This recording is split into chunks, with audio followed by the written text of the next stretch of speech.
আপোনালোক সকলোৱে জ্ঞাত 150th birth anniversary of Sardar ভাই বল্লভভাই পেটেলৰ জন্ম জয়ন্তীৰ লগত সংগতি ৰাখি গোটেই ভাৰতবৰ্ষতে 31 অক্টোবৰৰ পৰা 25 নৱেম্বৰলৈকে বিভিন্ন ধৰণৰ কাৰ্যসূচীৰে ভাৰতবৰ্ষৰ সকলো জিলাতে এনেধৰণৰ অনুষ্ঠান অনুষ্ঠিত হৈ আছে।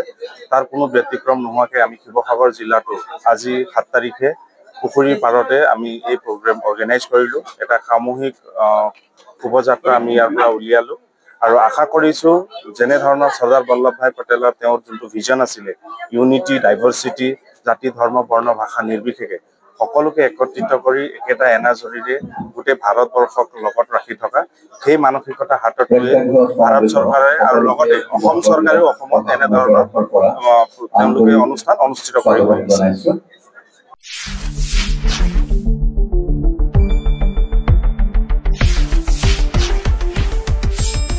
শুদ্ধ আৰু বিস্তৃত বাতৰিৰ বাবে চাই থাকক নিউজ ডেস্ক ৰিপোৰ্ট।